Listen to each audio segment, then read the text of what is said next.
Análise fragmentária de uma histeria. O caso Dora. Escrito em 1901, publicado em 1905. Prefácio. Se após um longo intervalo me disponho a substanciar, através da comunicação detalhada de um caso clínico e seu tratamento, as afirmações que fiz em 1895 e 96 sobre a patogênese de sintomas histéricos e os processos psíquicos da histeria, não posso me furtar a este prólogo, tanto para justificar de vários pontos de vista o meu procedimento, como para reduzir a uma medida razoável as expectativas que talvez o cerquem. Foi embaraçoso, sem dúvida, ter de publicar resultados de pesquisas que meus colegas não tinham como verificar, ainda mais sendo eles de natureza surpreendente e não muito cativante. E não é menos embaraçoso começar a expor ao juízo público parte do material que me conduziu a esses resultados. Não escaparei a recriminações. Se então elas diziam que eu nada informava sobre meus pacientes, agora dirão que falo de meus pacientes o que não se deve falar. Serão, espero, as mesmas pessoas que dessa forma apenas mudarão o pretexto para o reproche, e de antemão renuncio a qualquer tentativa de desarmar esses críticos. A publicação de meus casos clínicos ainda é para mim uma tarefa problemática, mesmo não mais cuidando desses incompreensivos malevolentes. As dificuldades são em parte de ordem técnica e em parte decorrentes da própria natureza das circunstâncias. Se é verdadeiro que as causas das doenças histéricas se encontram nas intimidades da vida psicossexual dos doentes e que os sintomas histéricos são expressões de seus mais secretos desejos reprimidos, a elucidação de um caso de histeria não poderá senão revelar essas intimidades e trair esses segredos. É certo que os doentes jamais teriam falado, se lhes tivesse ocorrido a possibilidade de uma utilização científica de suas confissões, e igualmente certo que em vão lhes solicitaríamos autorização para publicá-las. Pessoas delicadas, e talvez também timoratas, poriam em primeiro plano o dever da discrição médica e lamentariam não poder contribuir para o esclarecimento científico nesse ponto. Eu penso, no entanto, que o médico assumiu deveres não só para com o doente, mas também para com a ciência, e que no fundo significa para com os muitos outros doentes que sofrem ou ainda sofreram da mesma enfermidade. Tornar público o que acreditamos saber sobre as causas e a estrutura da histeria se torna um dever, e a omissão uma covardia indecorosa, quando se puder evitar o dano pessoal direto do paciente em questão. Acredito haver feito tudo para preservar a minha paciente de um dano assim. Escolhi uma pessoa cujas experiências se passaram não em Viena, mas numa cidadezinha distante, e cujas circunstâncias devidas são certamente desconhecidas em Viena. Desde o início mantive cuidadosamente em segredo o tratamento, de modo que apenas um colega digno de toda a confiança pôde saber que a garota foi minha paciente. Após o final do tratamento, esperei ainda 4 anos para a publicação, até que uma mudança na vida da paciente me fez supor que o seu próprio interesse nos eventos e processos psíquicos aqui narrado já teria esvaecido. Evidentemente, não se conservou nenhum nome que pudesse fornecer uma pista ao leitor de fora dos círculos médicos. De resto, a publicação numa revista especializada, rigorosamente científica, deverá servir como proteção frente a leitores indevidos. Naturalmente, não posso impedir que a paciente mesma tenha uma impressão penosa, se o acaso lhe puser nas mãos a sua própria história clínica. Mas nada aprenderá que já não saiba, e perguntará a si mesma que outra pessoa poderá descobrir que se trata dela. Bem sei que, nessa cidade, ao menos, existem muitos médicos que, coisa bem revoltante, não veem em tal história clínica uma contribuição à psicopatologia da neurose, mas um roman à clé, destinado à sua fruição particular. A esse gênero de leitores eu asseguro que todos os casos que vier a relatar futuramente serão protegidos de sua sagacidade por garantias semelhantes de sigilo, embora esse propósito me restrinja enormemente a utilização do material. Neste caso clínico, o único que até o momento pude subtrair as limitações da descrição médica e ao desfavor das circunstâncias, questões sexuais serão discutidas com toda a franqueza. Os órgãos e funções da vida sexual serão designados por seus verdadeiros nomes e o leitor pudico terá a oportunidade de convencer-se de que não hesitei em tratar desses temas com uma jovem mulher, usando tal linguagem. Por acaso deverei defender-me também dessa recriminação? Eu reivindico simplesmente os direitos do ginecologista. Aliás, direitos mais modestos que o dele. E declaro que seria a marca de uma estranha e perversa lascívia supor que tais conversas sejam um bom meio de excitar ou satisfazer apetites sexuais. De resto,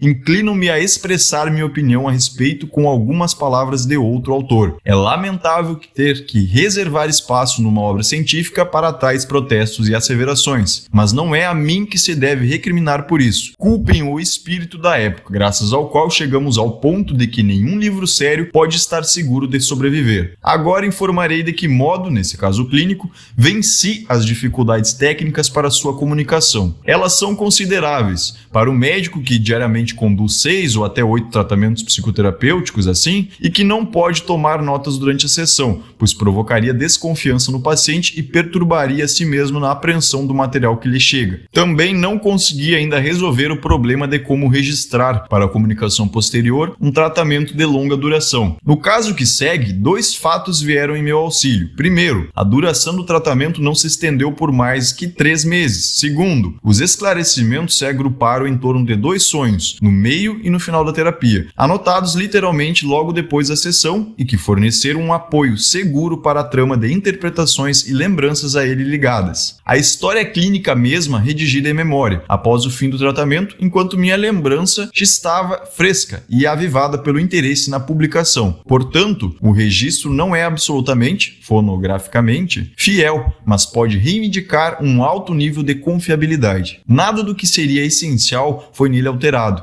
exceto, talvez, em alguns lugares, a ordem dos esclarecimentos, algo que fiz em prol da coerência. Disponho-me agora a precisar o que se achará nesse relato, e o que dele estará ausente. O trabalho tinha originalmente o nome de Sonho e Histeria, porque este me parecia bem apropriado para evidenciar como a interpretação dos sonhos se entremescla com a história do tratamento, e como pode ajudar no preenchimento das amnésias e no esclarecimento dos sintomas. Não foi sem bons motivos que publiquei um laborioso e exaustivo estudo sobre os sonhos em 1900, antes dos trabalhos sobre a psicologia das neuroses que tinha em mente, e pude notar, pela recepção que lhe foi dada, a precária compreensão que ainda hoje os colegas demonstram face a tais esforços. Nesse caso, também não era sólida a objeção que minhas colocações, por haver omissão do material, não podiam produzir uma convicção baseada no teste controlado, pois qualquer um pode submeter os próprios sonhos à investigação psicanalítica, e a técnica de interpretação dos sonhos é fácil de aprender, conforme as indicações e os exemplos dados por mim. Hoje, como então, devo afirmar que um aprofundamento nos problemas do sonho é condição prévia indispensável para o entendimento dos processos psíquicos da histeria e demais psiconeuroses. E quem quiser se poupar esse trabalho preparatório não terá perspectiva de avançar mesmo alguns passos nesse campo. Dado que essa história clínica pressupõe o conhecimento da interpretação dos sonhos, a sua leitura resultará bastante insatisfatória para quem não atender esse pressuposto. Tal leitor encontrará nela, em vez do esclarecimento buscado, apenas estranheza e sentirá a inclinação de projetar a causa dessa estranheza no autor, visto como fantasioso. Na realidade, tal estranheza é inerente aos fenômenos da própria neurose, apenas por nossa familiaridade médica com os fatos é ali escondido, vindo novamente à luz na tentativa de esclarecimento. Só poderia ser totalmente banida se conseguíssemos fazer derivar cada traço da neurose de fatores já conhecidos por nós. Mas tudo indica, ao contrário, que pelo estudo da neurose seremos levados a supor a existência de muitas coisas novas, que então gradualmente poderão se tornar objeto de um conhecimento mais seguro. O que é novo sempre desperta estranheza e resistência. Seria errado alguém crer, porém, que os sonhos e sua interpretação assumem em todas as psicanálises um lugar tão destacado como neste exemplo. Se a presente história clínica parece favorecida no que toca à utilização de sonhos, em outros pontos ela resultou mais pobre do que o desejado, mas as suas deficiências estão ligadas às mesmas circunstâncias que tornaram possível publicá-la. Já afirmei que não saberia lidar com o material de um tratamento que se estendesse por mais de um ano. Este caso de apenas 3 meses pôde ser abarcado por inteiro e lembrado, mas os seus resultados permaneceram incompletos por mais de um aspecto. O tratamento não prosseguiu até a meta fixada, sendo interrompido por vontade da paciente ao se chegar a determinado ponto. Neste momento, alguns enigmas do caso não tinham sido atacados ainda, e outros iluminados tratados incompletamente, quando a continuação do tratamento teria feito avançar até o último esclarecimento possível em todos os pontos. Logo, eu posso aqui oferecer tão só o fragmento de uma análise. Um leitor familiarizado com a técnica exposta nos estudos sobre a histeria talvez se admire de, em 3 meses, não ter havido a possibilidade de solucionar totalmente ao menos os sintomas que foram atacados. Isso se torna compreensível, porém, se eu informar que desde os estudos a técnica psicanalítica sofreu uma completa revolução. Naquele tempo, o trabalho partia dos sintomas e se impunha a meta de desfazê-los um após o outro. Desde então, abandonamos essa técnica por considerá-la inteiramente inadequada à estrutura mais sutil da neurose. Agora deixo o próprio doente determinar o tema do trabalho diário e parto da superfície eventual que o seu inconsciente lhe oferece à atenção. Mas assim obtenho fragmentado, entremeado em contextos diversos e distribuído em épocas bem separadas, aquilo que está ligado à solução de um sintoma determinado. Apesar dessa aparente desvantagem, a nova técnica é bastante superior à velha e indiscutivelmente a única possível. Em vista da incompletude de meus resultados analíticos, não me restou senão seguir o exemplo dos pesquisadores que têm a fortuna de trazer à luz, após um longo período de soterramento, os inestimáveis, ainda que mutilados, vestígios da antiguidade. Restaurei o que faltava, segundo os melhores modelos por mim conhecidos de outras análises, mas, como um arqueólogo escrupuloso, não deixei de indicar sempre onde termina a parte autêntica e tem início a minha construção. A outra espécie de incompletude que eu mesmo introduzi deliberadamente. Em geral, não expus o trabalho de interpretação que tinha de ser realizado com as associações e comunicações da doente, mas somente os resultados dele. A partir dos sonhos, portanto,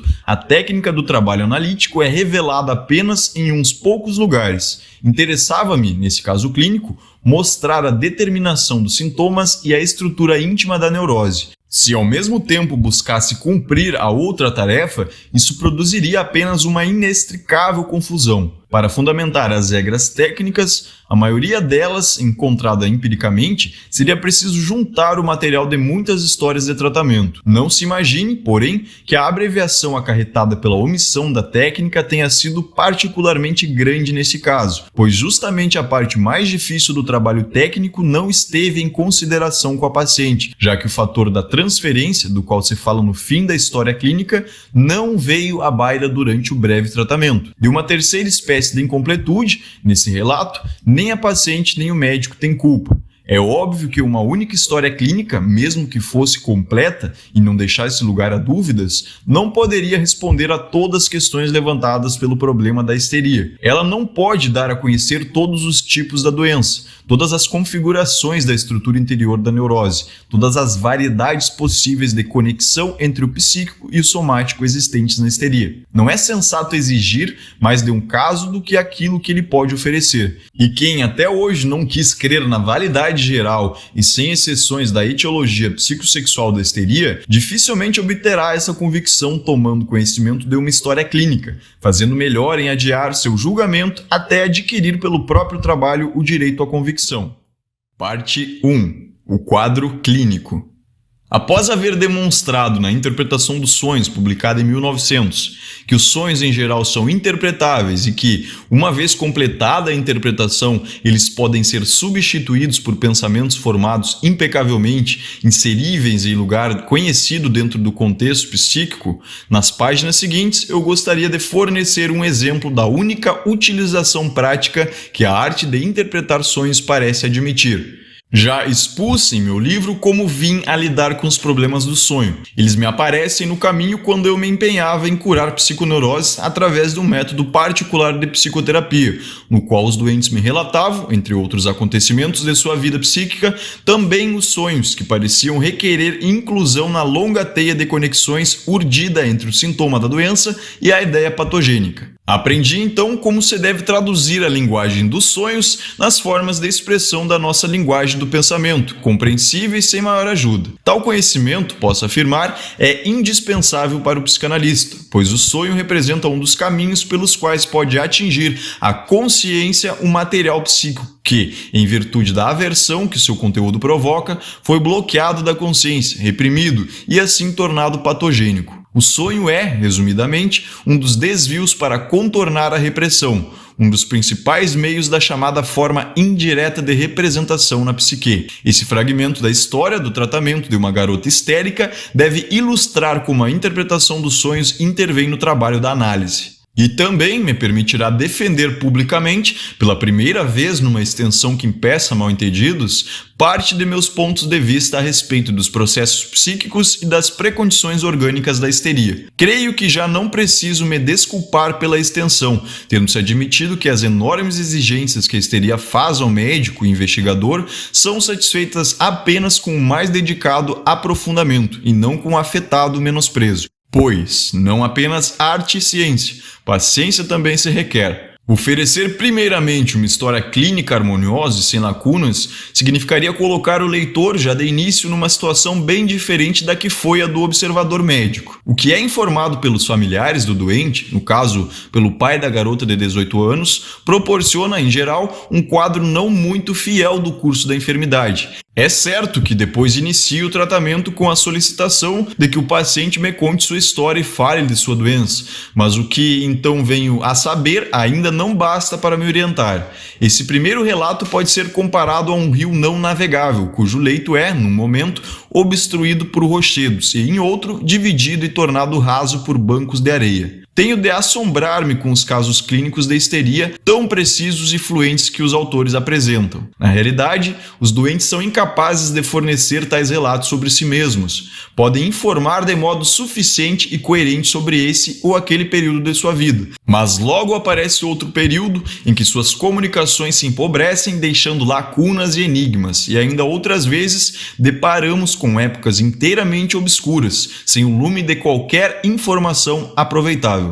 Os nexos, mesmo aqueles ostensivos, estão geralmente partidos. A sequência de diversos eventos não é segura. Mesmo durante o relato, a paciente corrige repetidamente uma informação, uma data, para depois, após hesitar longamente, retornar à primeira versão. A incapacidade dos pacientes exporem de forma ordenada sua história, na medida em que esta corresponde à história de sua doença, não é apenas algo característico da neurose, mas possui também grande importância teórica. Essa incapacidade tem os seguintes fundamentos. Primeiro, a doente, pelos motivos ainda não superados de timidez e pudor, discrição quanto a outras pessoas devem ser consideradas, silencia consciente e propositalmente uma parte daquilo que sabe e que deveria contar. Esta seria a participação da insinceridade consciente. Em segundo lugar, uma parte do seu conhecimento amnésico, da qual a paciente dispõe habitualmente, é excluída durante o relato, sem que ela tenha a intenção de fazê-lo, participação da insinceridade inconsciente. Em terceiro lugar, nunca faltam amnésias verdadeiras, lacunas de memória que envolvem não apenas lembranças antigas, mas também muito recentes, e paramnésias formadas secundariamente para preencher essas lacunas. Quando os acontecimentos mesmos foram conservados na memória, o propósito subjacente às amnésias é alcançado com a mesma segurança pela remoção de um nexo, e o nexo é rompido da maneira mais segura pela alteração da sequência dos acontecimentos. Esta sempre se mostra o componente mais vulnerável do acervo da memória, o mais facilmente sujeito à repressão. Várias lembranças nós encontramos, por assim dizer, num primeiro estágio da repressão. Elas se apresentam tomadas pela dúvida. Algum tempo depois, essa dúvida seria substituída pelo esquecimento ou a lembrança equivocada. Este estado das lembranças relativas à história da doença é o correlato necessário, teoricamente requerido, dos sintomas da doença. Depois, no curso do tratamento, o paciente comunica o que reteve ou o que não lhe ocorreu, embora sempre o soubesse. As paramnésias se mostram insustentáveis, as lacunas da lembrança são preenchidas. Apenas próximo ao fim do tratamento pode-se enxergar uma história clínica coerente, compreensível e sem lacunas. Se o objetivo prático do tratamento é remover todos os sintomas possíveis e substituí-los por pensamentos conscientes, podemos estabelecer como outro objetivo, teórico, a tarefa de curar todos os danos de memória do paciente. As duas metas coincidem. Se uma é alcançada, também a outra é obtida. A mesma via conduz a ambas. A natureza das coisas que formam o material da psicanálise faz com que, em nossas histórias clínicas, tenhamos de dar a mesma atenção às condições puramente humanas e sociais dos pacientes que aos dados somáticos e sintomas patológicos. Antes de tudo, nosso interesse se voltará para as relações familiares dos pacientes, e isso, como se verá adiante, não apenas com o propósito de investigar sua hereditariedade. O círculo familiar da paciente, uma jovem de 18 anos, compreendia os 2 genitores e um irmão, que era 1 ano e meio mais velho. A pessoa dominante era o pai, tanto por sua inteligência e seus traços de caráter, como pelas circunstâncias de sua vida que forneceram o arcabouço para a infância e a história clínica da paciente. Na época em que iniciei o tratamento da moça, ele era um homem de mais de 45 anos, de energia e capacidade incomuns, um grande industrial em confortável situação econômica. A filha se ligava a ele com afeição especial, e o senso crítico nela precocemente despertado ofendeu-se mais ainda com alguns de seus atos e peculiaridades. Essa afeição era também intensificada pelos muitos problemas sérios de saúde que ele vinha sofrendo desde que ela tinha 6 anos de idade. Naquele tempo, ele adoeceu de tuberculose e a família precisou mudar-se para uma pequena cidade de clima favorável, numa de nossas províncias do sul. Lá seus pulmões melhoraram rapidamente, mas devido às precauções necessárias, esse lugar, que designei como B, continuou a ser, ainda por uns 10 anos, o principal local de residência tanto dos pais como dos filhos. Quando estava bem, o pai se ausentava temporariamente a fim de visitar suas fábricas. No alto verão, eles iam para uma estação de repouso nas montanhas. Quando a garota tinha cerca de 10 anos, um descolamento da retina obrigou o pai a um tratamento na escuridão e teve por resultado uma limitação permanente da vista. A enfermidade mais grave ocorreu uns 2 anos depois. Consistiu num ataque de confusão mental, seguido de paralisias e ligeiros transtornos psíquicos. Um amigo do doente, que ainda terá um papel na história, convenceu-o a vir até Viena com seu médico para consultar-me, tendo ele melhorado apenas um pouco. Por um momento achei que talvez se tratasse de uma paralisia resultante da TABS, mas decidi-me pelo diagnóstico de uma afecção vascular difusa e, depois que ele admitiu determinada infecção contraída antes do casamento, prescrevi um enérgico tratamento antiluético que fez regredir em todos os distúrbios ainda existentes. Foi graças a essa feliz intervenção, creio, que 4 anos depois ele me apresentou sua filha, que então se tornara claramente neurótica, e após mais 2 anos a confiou a mim para um tratamento psicoterapêutico. Naquele meio tempo, eu tinha conhecido, em Viena, uma irmã um pouco mais velha desse homem que evidenciava uma forma grave de psiconeurose sem sintomas característicos da histeria. Após uma vida marcada por um casamento infeliz, essa mulher faleceu de um marasmo de evolução rápida, cujas manifestações não foram plenamente esclarecidas. Um irmão mais velho desse senhor, que certa vez conheci por acaso, era um solteirão hipocondríaco. A garota, que se tornou minha paciente aos 18 anos, sempre tivera a simpatia voltada para o lado paterno da família e, desde que adoecera, via como seu modelo a tia mencionada. Também não havia dúvida para mim que, tanto pelo talento e a precocidade intelectual como pela predisposição à doença, ela pertencia à família do pai.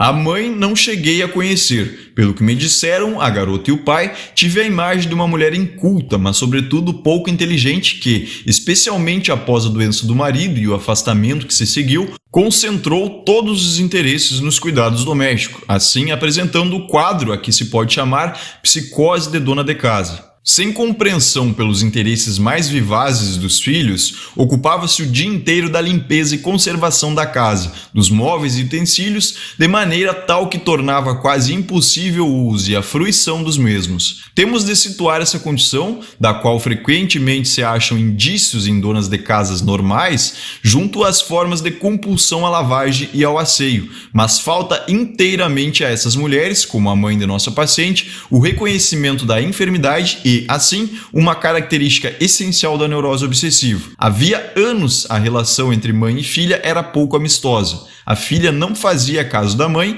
criticava-a com dureza e subtraía-se totalmente à sua influência. O único irmão da garota, 1 ano e meio mais velho, havia sido, em anos passados, o modelo que a sua ambição procurava seguir. As relações entre os 2 irmãos haviam afrouxado nos últimos anos. O jovem se empenhava em manter distâncias das desavenças familiares. Quando era obrigado a tomar partido, ficava do lado da mãe. Assim, a habitual atração sexual aproximara, de um lado, pai e filha, e do outro, mãe e filho. Nossa paciente, a quem de agora em diante chamarei Dora, já mostrava sintomas nervosos com 8 anos de idade. Nesse tempo, ela sofreu de uma dispneia crônica, às vezes com acessos agudos, que primeiramente surgiu após uma breve excursão às montanhas e, por causa disso, foi atribuída a um excesso de esforço. O problema cedeu gradualmente no curso de 6 meses, graças ao repouso e aos cuidados prescritos. O médico da família parece não haver hesitado um momento ao diagnosticar um transtorno puramente nervoso e excluir uma causa orgânica para a dispneia, mas evidentemente achou tal diagnóstico compatível com a etiologia do esforço excessivo. A menina passou pelas doenças infecciosas habituais na infância sem dano permanente. Como ela própria relatou, com a intenção de que isso representasse algo mais, habitualmente o irmão começava por ter uma doença, num grau leve, e em seguida fazia o mesmo, com manifestações mais graves. Quando tinha cerca de 12 anos, surgiram-lhe dores de cabeça unilaterais, semelhantes a enxaquecas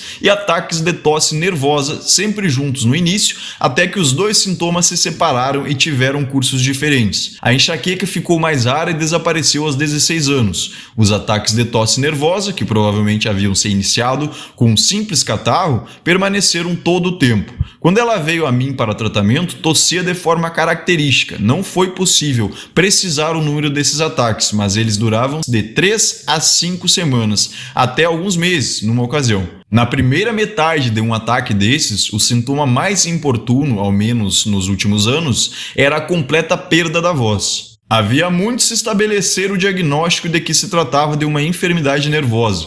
Os vários tratamentos costumeiros, inclusive hidroterapia e aplicação local de eletricidade, não surtiram efeito.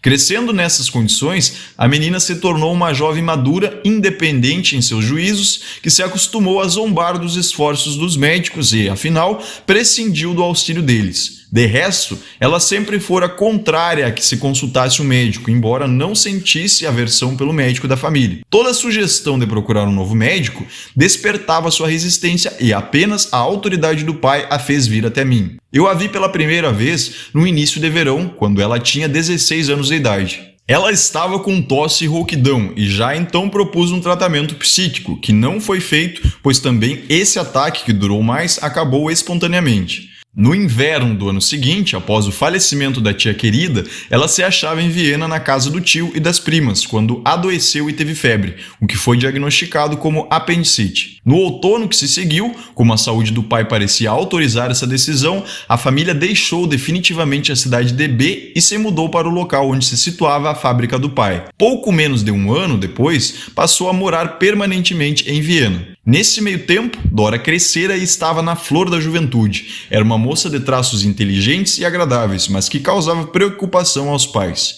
As principais características de seu estado doentio eram o ânimo deprimido e uma alteração no caráter. Era evidente que não estava satisfeita consigo e com seus familiares, tratava hostilmente o pai e já não se entendia com a mãe, que queria absolutamente que ela participasse dos cuidados da casa. Evitava os encontros sociais, tanto quanto permitiam o cansaço e a desatenção de que se queixava. Ocupava-se em ir a palestras para mulheres e cultivava estudos relativamente sérios. Um dia, os pais se horrorizaram ao encontrar dentro ou sobre a escrivaninha da garota uma carta em que ela se despedia deles, dizendo não conseguir mais suportar a vida. O pai, sendo um homem perspicaz, imaginou que não havia séria intenção de suicídio por parte da garota, mas ficou abalado e quando, um dia após uma banal discussão entre ele e a filha, esta perdeu a consciência pela primeira vez, num acesso que depois cedeu à amnésia, determinou-se, apesar da relutância da garota, que ela deveria iniciar um tratamento comigo. O caso clínico que até agora esbocei não parece, no conjunto,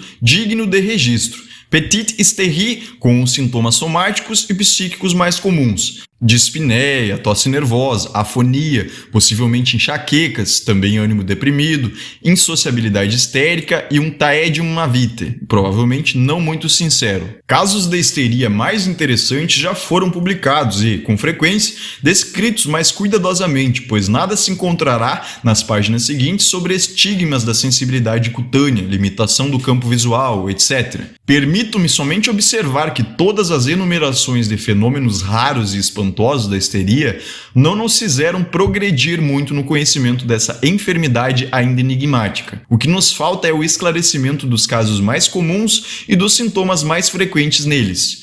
Eu ficaria satisfeito se as circunstâncias me tivessem permitido esclarecer inteiramente esse caso de pequena histeria. Após a experiência adquirida com outros pacientes, não duvido que meus recursos analíticos teriam bastado para isso. Em 1896, pouco depois da publicação de meus estudos sobre a histeria, em colaboração com Breuer, solicitei a um eminente colega especialista sua opinião sobre a teoria psicológica da histeria ali exposta. Ele respondeu francamente que a considerava uma generalização injustificada de conclusões que podiam ser corretas para uns poucos casos. Desde então, vi numerosos casos da histeria, ocupei-me de cada um deles durante dias, semanas ou anos, e em nenhum desses casos deixei de notar os determinantes psíquicos postulados nos estudos, o trauma psíquico, o conflito dos afetos e, como acrescentei em trabalhos posteriores, o abalo da esfera sexual. Tratando-se de coisas que se tornaram patogênicas pelo afã de ocultar-se,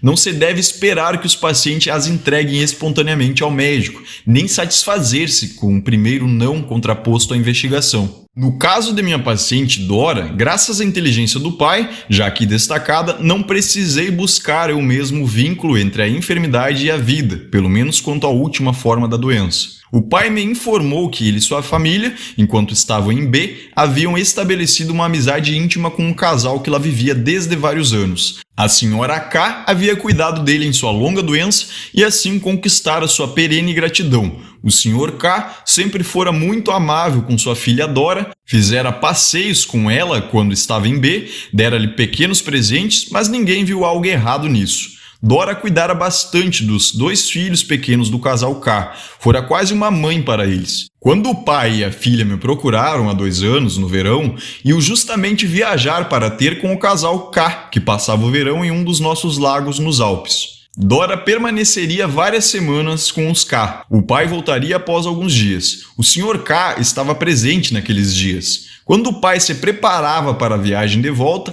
a garota afirmou de repente, bastante resoluta, que iria também, e conseguiu impor sua decisão. Somente alguns dias depois ela explicou sua estranha conduta ao relatar à mãe para que esta informasse ao pai que o Sr. K havia ousado, numa caminhada após um passeio de barco no lago, fazer-lhe uma proposta amorosa. Na vez seguinte em que o encontraram, o pai e o tio da garota tomaram satisfações ao acusado, que negou enfaticamente qualquer ato seu que pudesse fazer jus a tal interpretação e lançou suspeitas sobre Dora, que, conforme lhe dissera a Sra. K, mostrava interesse apenas por coisas de sexo e havia lido a Fisiologia do Amor de Mantegazza e livros semelhantes na casa deles à beira do lago. E acrescentou que, excitada por tais leituras, provavelmente ela havia imaginado a cena que narrara. Não tenho dúvida, disse-me o pai, de que esse incidente é responsável pelo abatimento, a irritabilidade e as ideias suicidas de Dora. Ela exige que eu rompa relações com o casal K, sobretudo com a senhora K,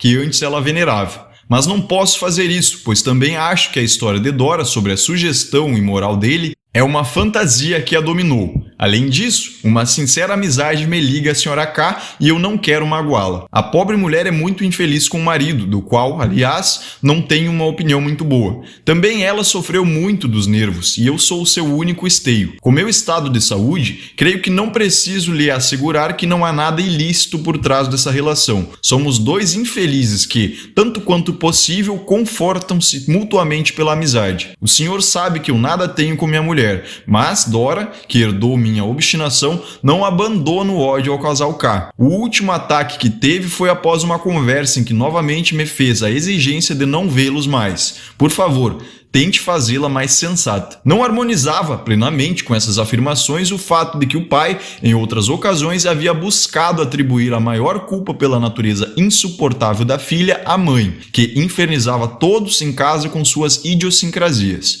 Mas eu havia decidido, muito antes, adiar meu julgamento do estado real das coisas até ouvir também a outra parte. Portanto, a experiência com o Sr. K, A proposta amorosa e a consequente afronta à honra dela teria proporcionado à nossa paciente o trauma psíquico que Breuer e eu havíamos anunciado como pré-condição indispensável para a gênese de um estado patológico histérico. Mas esse novo caso também mostra todas as dificuldades que depois me fizeram ir além dessa teoria, acrescidas por uma nova dificuldade de tipo especial. Pois, como frequentemente sucede nas histórias de casos de histeria, o trauma que conhecemos da vida da paciente não serve para explicar a peculiaridade dos sintomas, para determiná-los. Não aprenderíamos mais nem menos do conjunto se o resultado do trauma tivesse sido outros sintomas que não tosse nervosa, abatimento e taedium mavite. Junte-se também a isso que uma parte dos sintomas, a tosse e a perda da voz,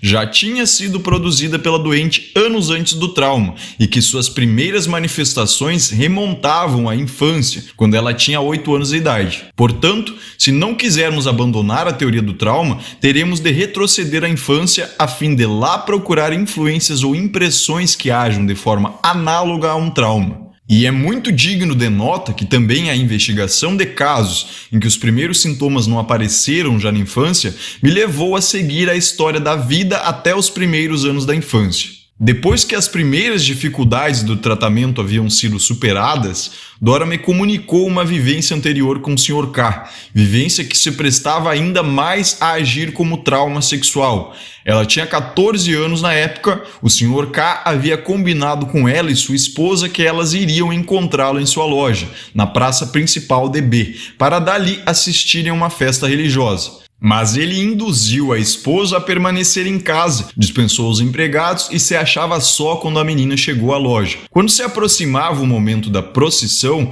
ele pediu que ela o esperasse na porta que ficava junto à escada para o andar de cima, enquanto baixava as corrediças externas. Em seguida, voltou e, em vez de passar pela porta, subitamente estreitou contra si a garota e aplicou-lhe um beijo nos lábios. Tal situação tenderia a provocar uma nítida sensação de excitamento sexual numa garota de 14 anos que nunca foi tocada. Mas Dora sentiu um forte nojo nesse momento, desvencilhou-se do abraço e correu para a porta da loja.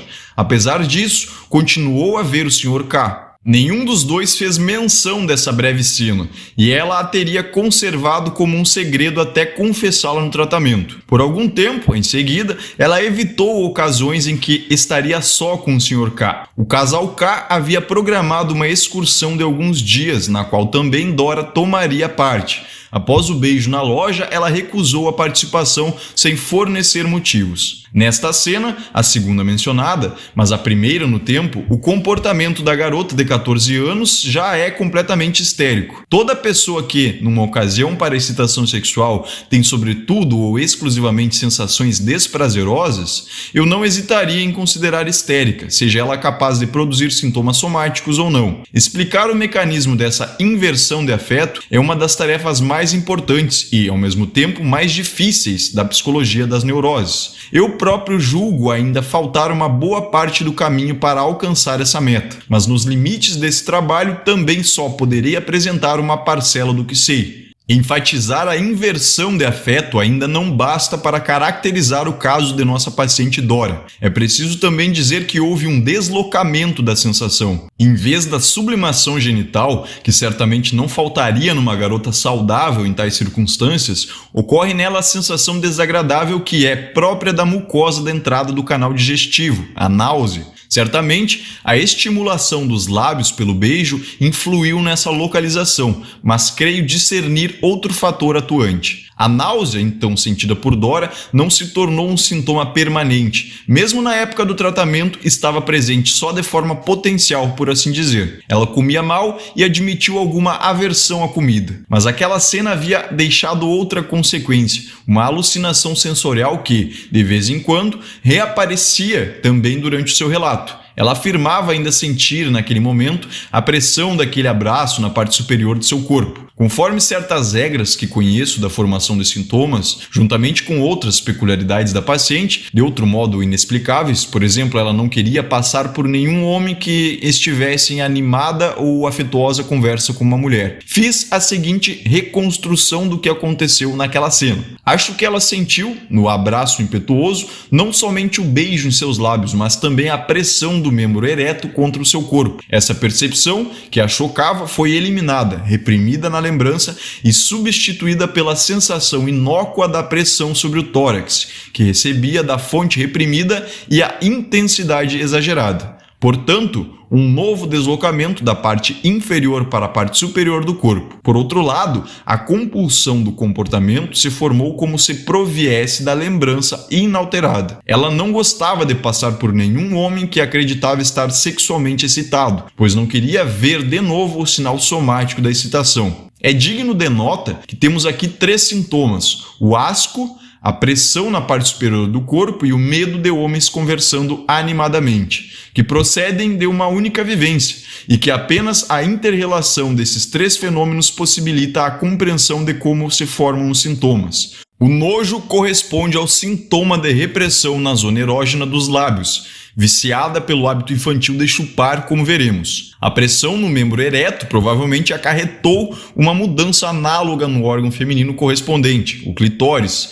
e a excitação dessa segunda zona erógena foi fixada mediante deslocamento na simultânea sensação de pressão no tórax. O medo de homens possivelmente excitados segue o mecanismo de uma fobia para guardar-se de uma revivescência da percepção reprimida. A fim de provar que essa complementação dos fatos era possível, perguntei à paciente com a máxima cautela se tinha algum conhecimento dos sinais físicos de excitação no corpo de um homem. A resposta, no tocante ao momento da pergunta, foi sim. Em relação à época do episódio, ela achava que não. Desde o início, tive enorme cuidado em não transmitir a essa paciente nenhuma informação no âmbito da sexualidade. Não por escrúpulos morais, mas porque pretendia submeter a um teste rigoroso minhas premissas nesse caso. Assim, eu só chamava uma coisa pelo nome quando as alusões muito claras da paciente tornavam um pouco arriscada a tradução direta. Sua resposta era sempre imediata e franca. Já sabia aquilo, mas de onde o sabia era um enigma que suas lembranças não resolviam. Ela esquecera a origem daqueles conhecimentos. Se me é lícito imaginar desse modo a cena do beijo na loja,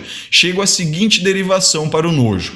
A sensação de nojo parece ser, originalmente, a reação ao cheiro, depois também à vista dos excrementos. Mas os genitais, em especial o membro masculino, podem lembrar as funções excrementícias, pois o órgão, além da função sexual, serve também à da micção. De fato, essa é a de conhecimento mais antigo e a única que se conhece no período pré-sexual. Assim, o nojo se inclui entre as manifestações afetivas da vida sexual. O inter urinas et foresces nascimur, do pai da igreja, o nascemos entre urinas e fezes, é inerente à vida sexual e não pode ser separado dela, não obstante todo o esforço de idealização. Mas quero enfatizar expressamente o ponto de vista de que não considero resolvido o problema com a indicação dessa via associativa. O fato dessa associação poder ser despertada não quer dizer que seja despertada, não o é em circunstâncias normais. O conhecimento das vias não torna supérfluo o conhecimento das forças que as percorrem.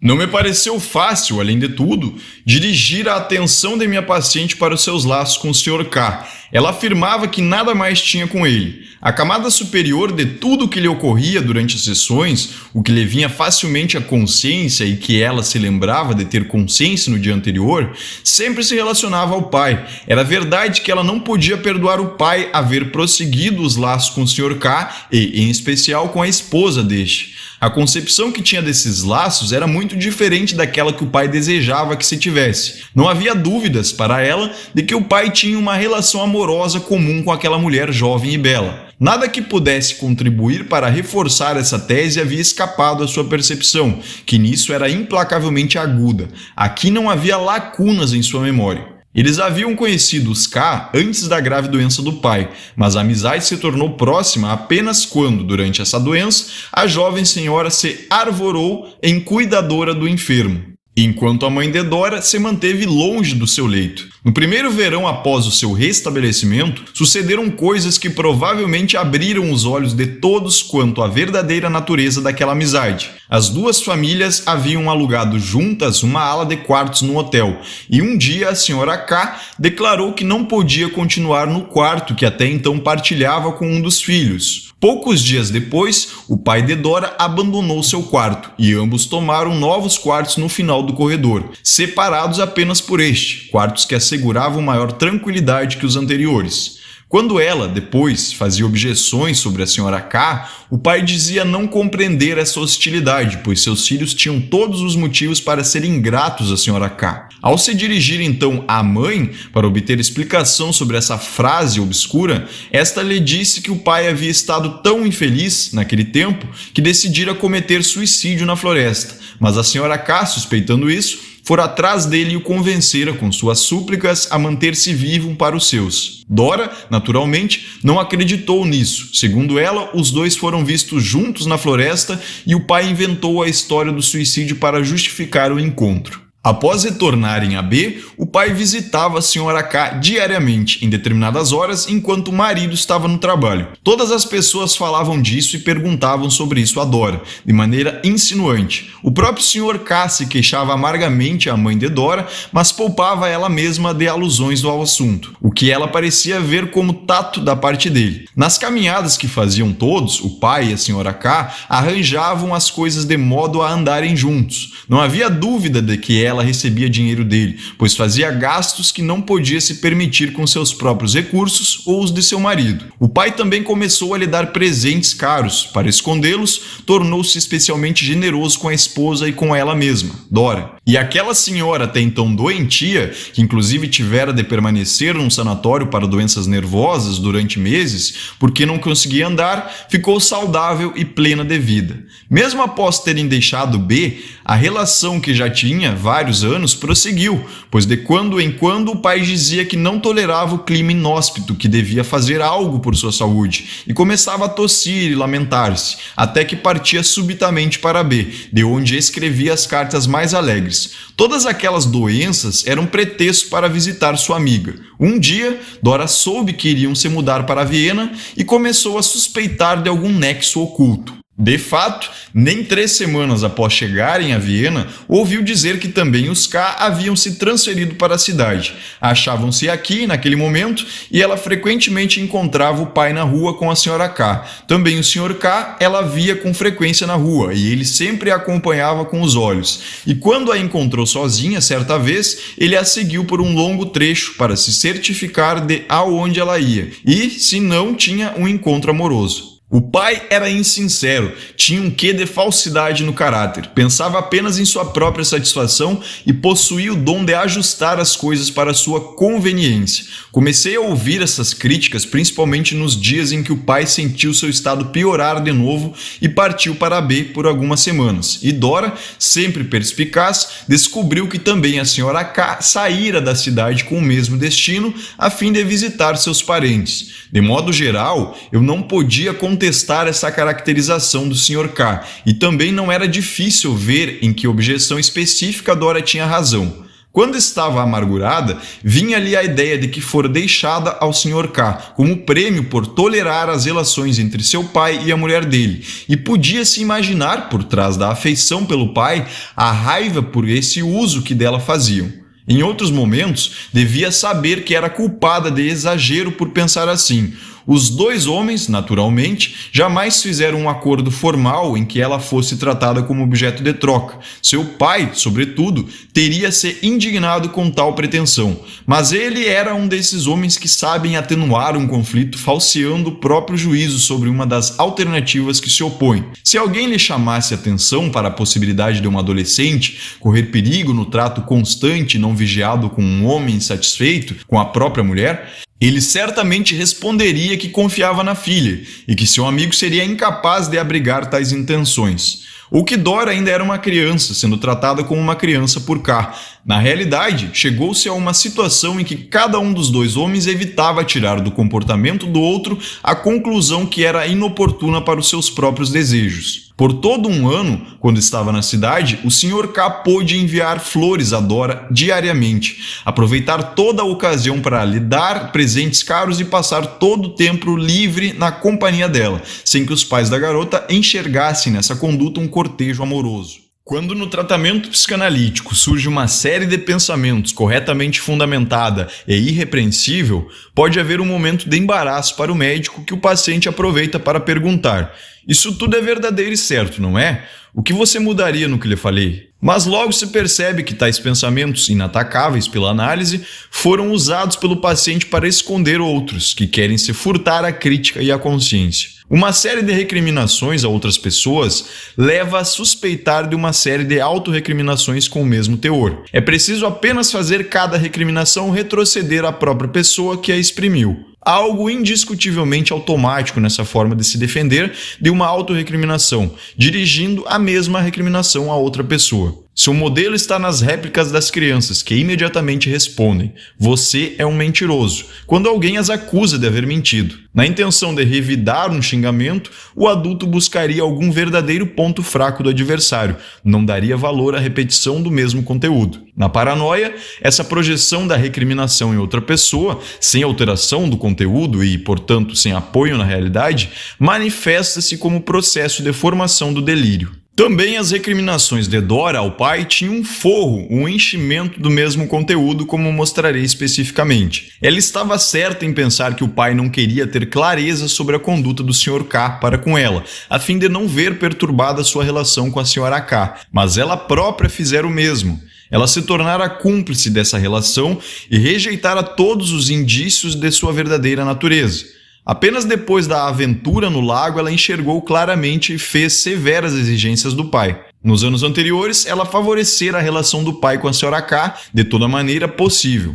Nunca ia ter com a Sra. K quando imaginava que o pai estaria lá. Sabia que então as crianças teriam sido afastadas de casa, fazia de modo a encontrá-las no caminho e ia passear com elas. Tinha havido em sua casa uma pessoa que quis abrir-lhe os olhos sobre o relacionamento do seu pai com a Sra. K e induzi-la a tomar partido contra ela. Fora sua última preceptora, uma senhorita mais velha, muito linda e de opiniões liberais. Professor e aluna se entenderam bem durante algum tempo, até que Dora, subitamente, tornou-se hostil a ela e insistiu na sua demissão. Enquanto a preceptora teve influência, utilizou-a para incitar os ânimos contra a Sra. K. Expôs a mãe de Dora, que era incompatível com a sua dignidade tolerar aquela intimidade do marido com outra mulher, e chamou a atenção de Dora para tudo que era estranho naquele relacionamento. Mas seu empenho foi em vão. A garota continuava afeiçoada à Sra. K e não quis saber de motivo algum que a fizesse ofender-se com a relação entre ela e seu pai.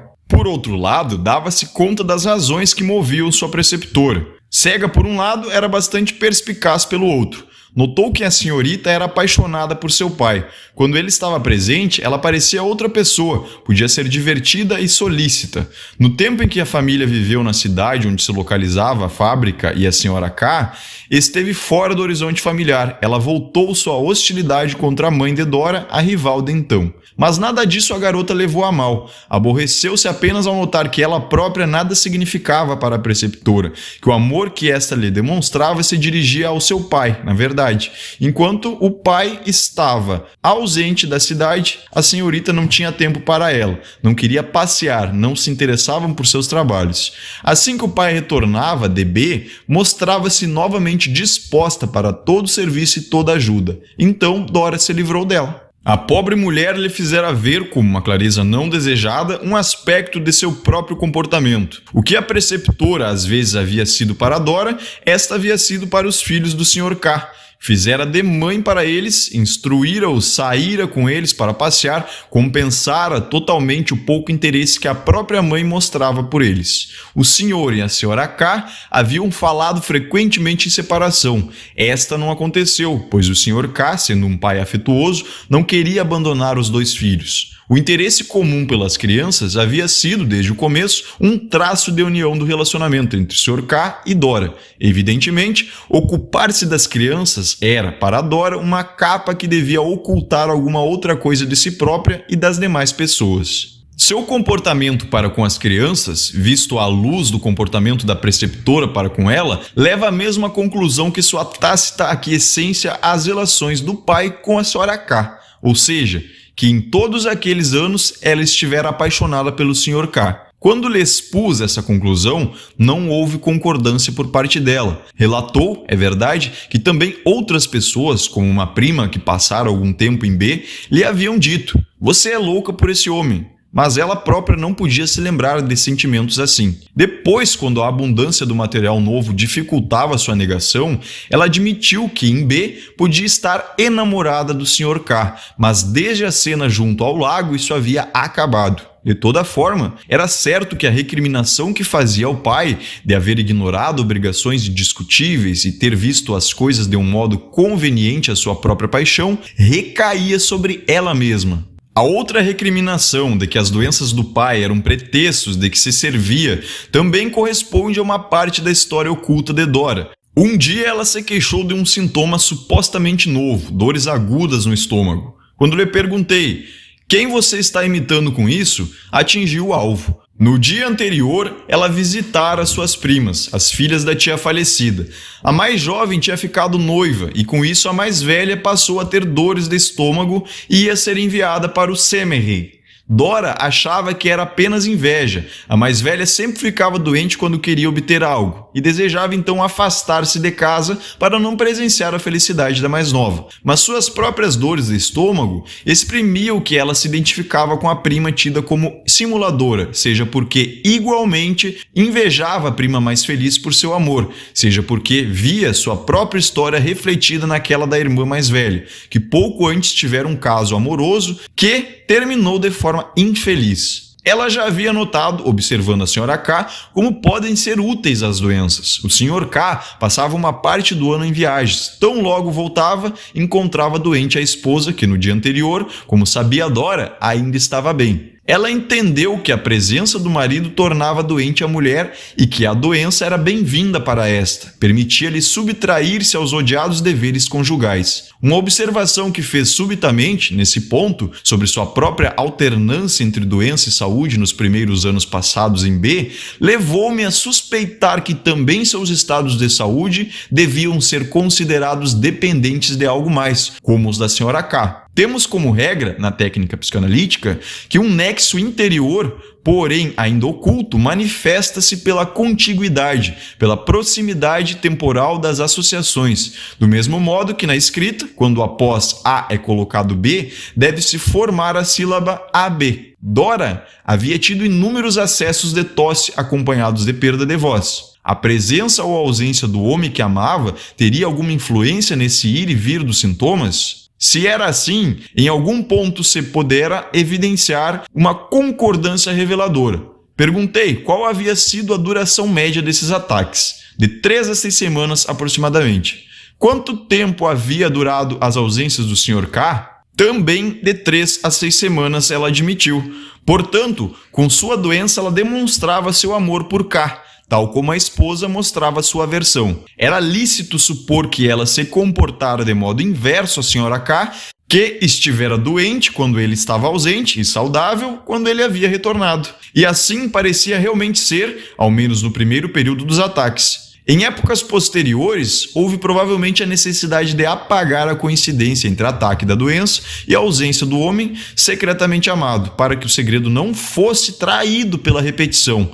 A duração do ataque, então, permaneceu como indício de seu significado original. Recordei-me de ter visto e escutado, na época em que estava na clínica de Charcot, que nas pessoas com mutismo histérico, a escrita tomava o lugar da fala. Elas escreviam de modo mais fácil, mais rápido e melhor que as outras, e do que antes. O mesmo acontecera com Dora. Nos primeiros dias em que ficava afônica, escrever sempre lhe era particularmente fácil. Por exprimir uma função substitutiva fisiológica criada pela necessidade, essa peculiaridade não requeria verdadeiramente meramente uma explicação psicológica, mas era digno de nota que não fosse difícil obtê-la. O Sr. K lhe escrevia bastante nas viagens, enviava-lhe cartões postais, ocorria de apenas ela saber o dia de seu regresso e a esposa ser surpreendida por este. O fato de alguém se corresponder com um ausente, com o qual não pode falar, não é menos natural que procurar se fazer entender pela escrita quando se perde a voz.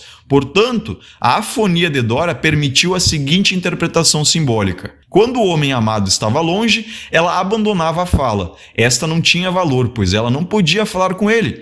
Já a escrita adquiria importância como o único meio de relacionar-se com o ausente. Sustentarei agora que em todos os casos de afonia periódica deve-se orientar o diagnóstico pela existência de uma pessoa amada que temporariamente se ausenta. Esse não é o meu propósito, certamente. A determinação do sintoma no caso de Dora é muito específica para que possamos cogitar num retorno frequente da mesma etiologia acidental. Mas que valor tem, então, a explicação da afonia em nosso caso?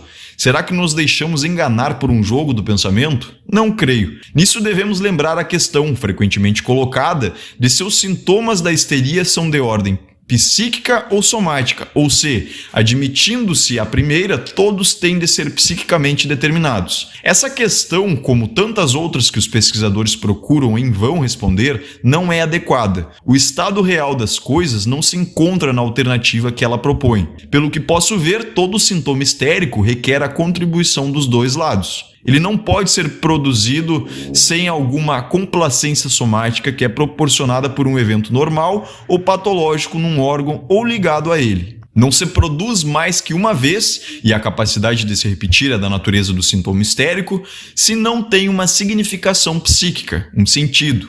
Um sintoma histérico não vem com esse sentido. Este lhe é emprestado, como que soldado a ele, e em cada caso o sentido pode ser outro, conforme a natureza dos pensamentos reprimidos que lutam por expressar-se.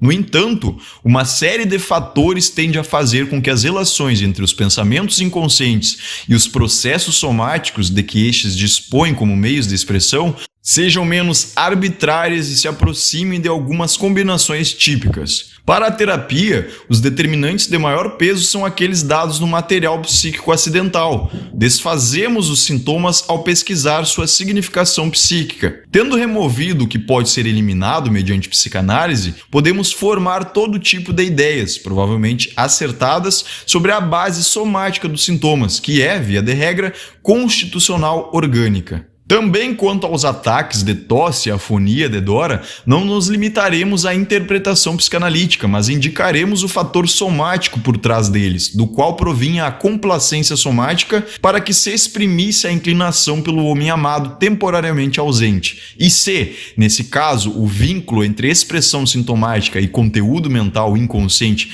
nos parecer algo habilidosamente engendrado, ficaremos aliviados em saber que ele pode criar a mesma impressão em qualquer outro caso, em qualquer outro exemplo. Agora estou preparado para escutar que é um ganho muito modesto que então, graças à psicanálise, a solução do enigma da histeria não esteja mais na particular instabilidade das moléculas nervosas ou na possibilidade de estados hipnoides, e sim na complacência somática. Em resposta a essa observação, enfatizarei que o enigma, deste modo, é não apenas recuado em alguma medida, mas também diminuído. Já não se trata do enigma inteiro, mas da parte dele que encerra a característica especial da histeria que a distingue das outras psiconeuroses. Em todas as psiconeuroses, os eventos psíquicos são os mesmos por um bom trecho. Apenas depois entra em consideração a complacência somática, que proporciona aos eventos psíquicos inconscientes uma escapatória para o âmbito físico. Retomo agora a recriminação de simular doenças que Dora fez ao pai. Logo vimos que isso correspondia não só a autorrecriminações referentes a estados doentios passados, mas também presentes. Nesse ponto,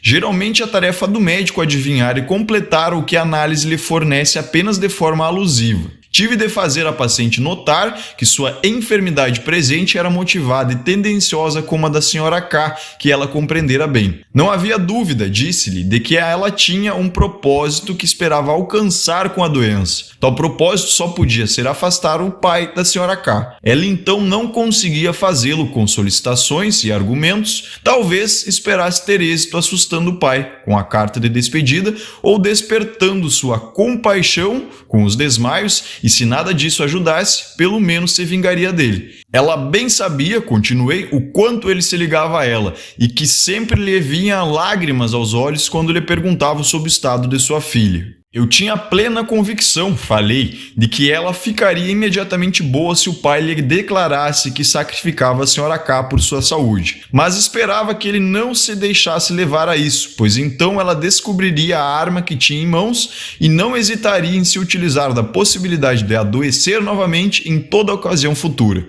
Se o pai não cedesse, porém, eu estaria preparado. Ela não abandonaria facilmente a sua doença. Omitirei os detalhes que evidenciaram a exatidão de tudo isso e acrescentarei algumas observações gerais sobre o papel que os motivos da doença têm na histeria. Os motivos para a doença devem ser nitidamente diferenciados, como o conceito das possibilidades de adoecer do material a partir do qual os sintomas são produzidos. Eles não participam da formação dos sintomas e tampouco estão presentes no início da doença. Aparecem apenas secundariamente, mas é só quando surgem que a doença se constitui plenamente. Pode-se contar com a sua presença em todo caso de sofrimento real e de certa duração.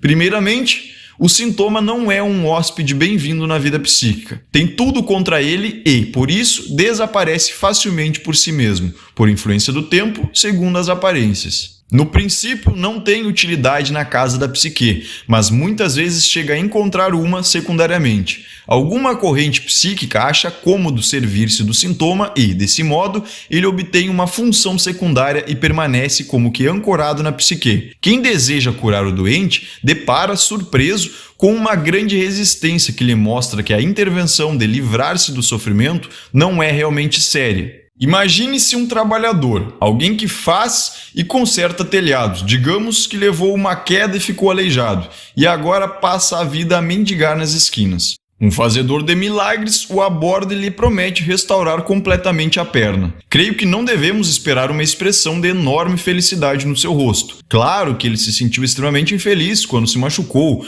percebeu que nunca mais poderia trabalhar e que morreria de fome ou viveria de esmolas. Desde então, porém, aquilo que inicialmente o tornou incapaz de ganhar a vida se tornou sua fonte de renda. Ele vive de sua invalidez. Se esta lhe for tirada, talvez ele fique totalmente desamparado. Nesse meio tempo, esqueceu o ofício, perdeu os hábitos de trabalho, acostumou-se com o ócio e talvez também a bebida.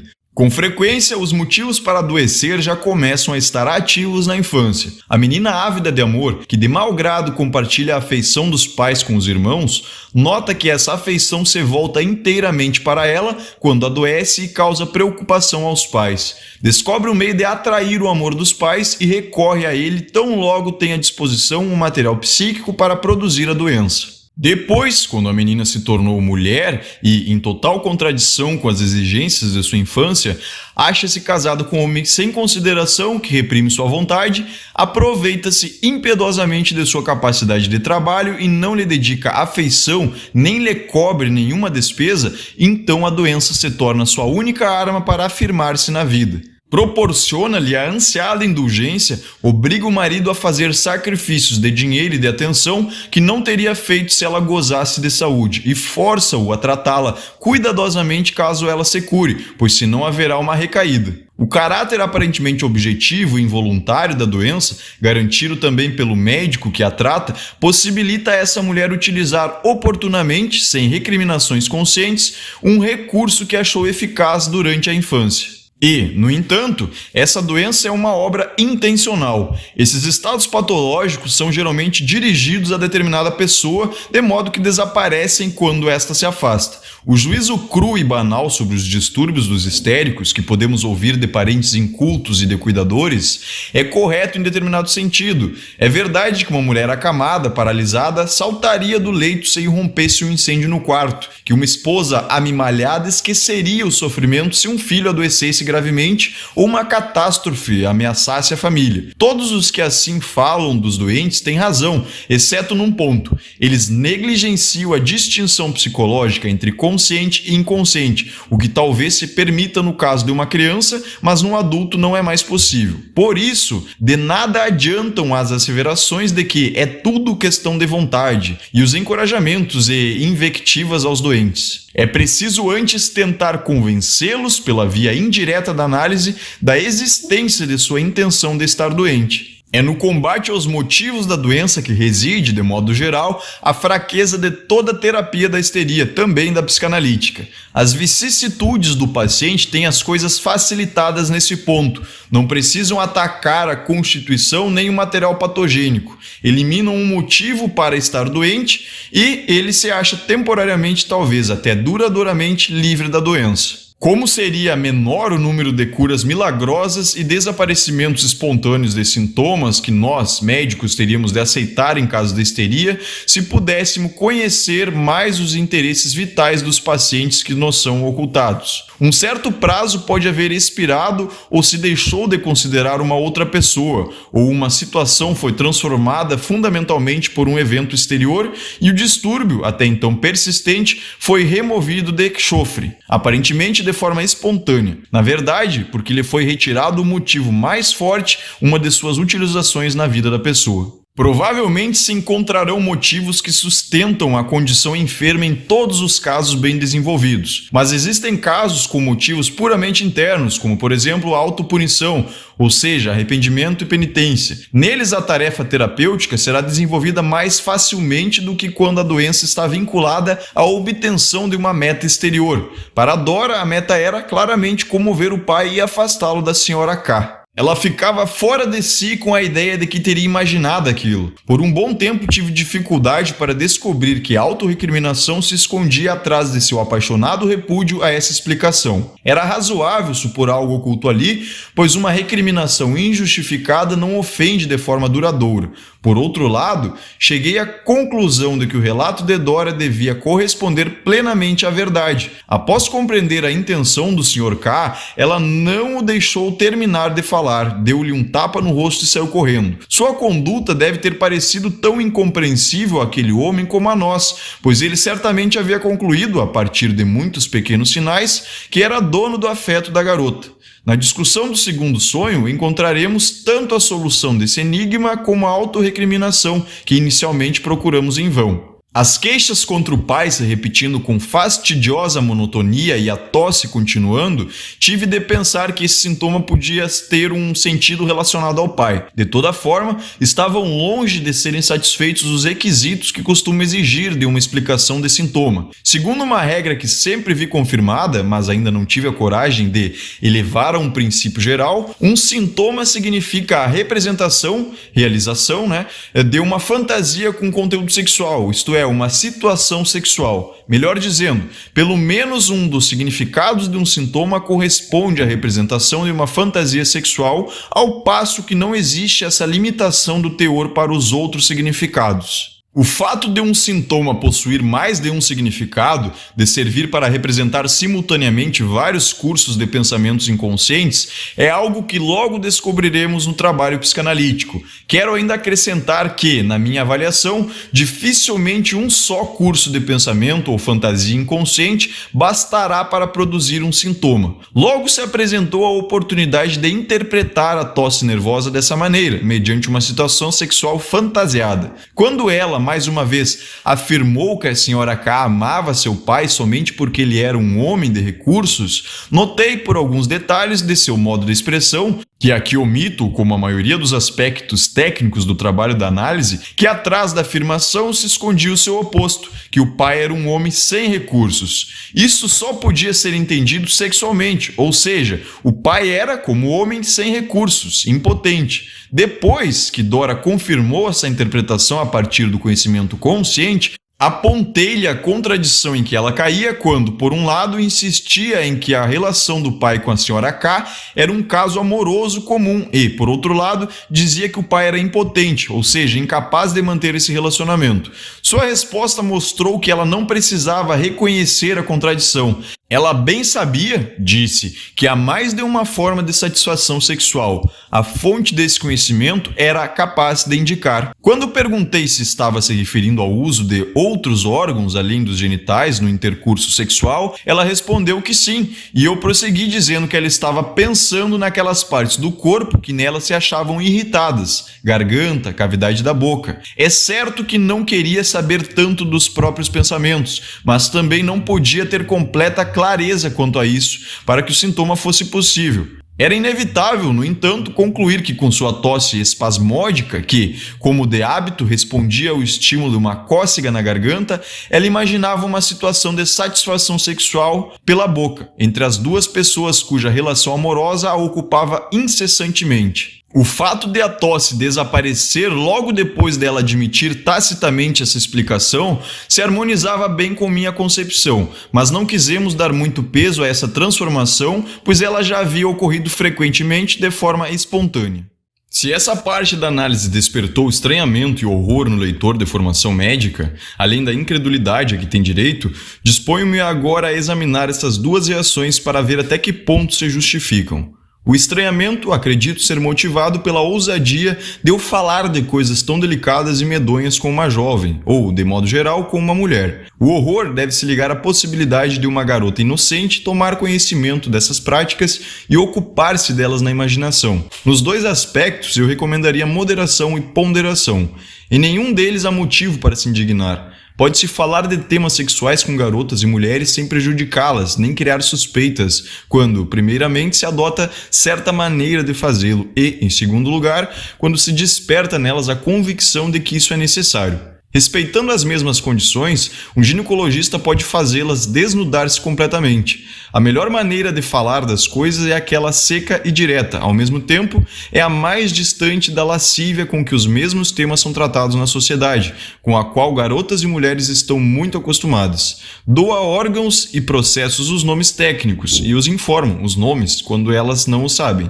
Chamo um gato de gato. Bem sei que há pessoas, médicos e não médicos, que se escandalizam com uma terapia em que ocorrem tais conversas e que parecem invejar a mim ou aos pacientes a comichão que, segundo sua expectativa, isso deve proporcionar. Mas eu conheço muito bem o decoro desses senhores para me irritar com eles. Fugirei à tentação de escrever uma sátira sobre isso. Mencionarei apenas uma coisa, que tenho, com frequência, a satisfação de ouvir uma paciente que inicialmente não achou fácil ser franca em questões sexuais exclamar depois: ora, o seu tratamento é muito mais decente do que as conversas do Sr. X. Antes de empreender o tratamento de uma histeria, é preciso estar convencido da inevitabilidade de tocar em temas sexuais ou estar disposto a deixar-se convencer pela experiência. Para fazer um omelete é preciso quebrar os ovos. Deve-se dizer a si mesmo. Quanto aos pacientes, são fáceis de se convencer. Há muitas oportunidades para isso no decorrer do tratamento. Não há do que se recriminar por discutir fatos da vida sexual normal ou anormal com eles. Tomando alguma cautela, apenas lhes traduzimos para o consciente o que já sabem no inconsciente, e todo o efeito da terapia se baseia, afinal,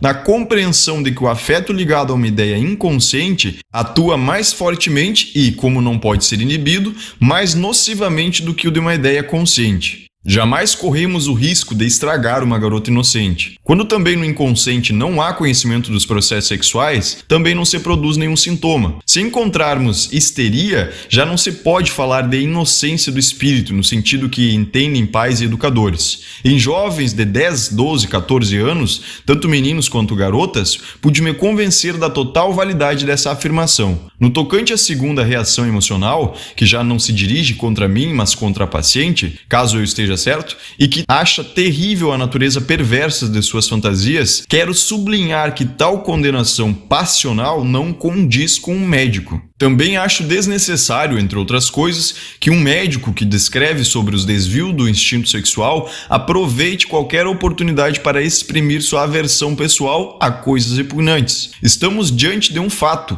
e é de se esperar que, suprimindo nossos gostos particulares, nos habituemos a ele. É preciso poder falar sem se ofender disso que denominamos perversões sexuais, das extensões da função sexual no que toca à área do corpo e ao objeto sexual. A imprecisão dos limites do que se chama vida sexual normal em diferentes raças e diferentes épocas já devia acalmar os mais fervorosos. Não devemos esquecer que a perversão mais repugnante para nós, o amor sensual de um homem por outro, era não apenas tolerada por um povo culturalmente superior a nós, os gregos, como também dotada de importantes funções sociais. Cada um de nós ultrapassa um tanto em sua vida sexual, ora aqui, ora ali, os estreitos limites traçados para o que é normal. As perversões não constituem nem bestialidades nem degenerações no sentido passional do termo. São desenvolvimentos de germes que se acham todos na indiferenciada predisposição sexual da criança, cuja repressão ou direcionamento para metas mais elevadas, assexuais, sublimação, destina-se a fornecer energia para um bom número de nossas realizações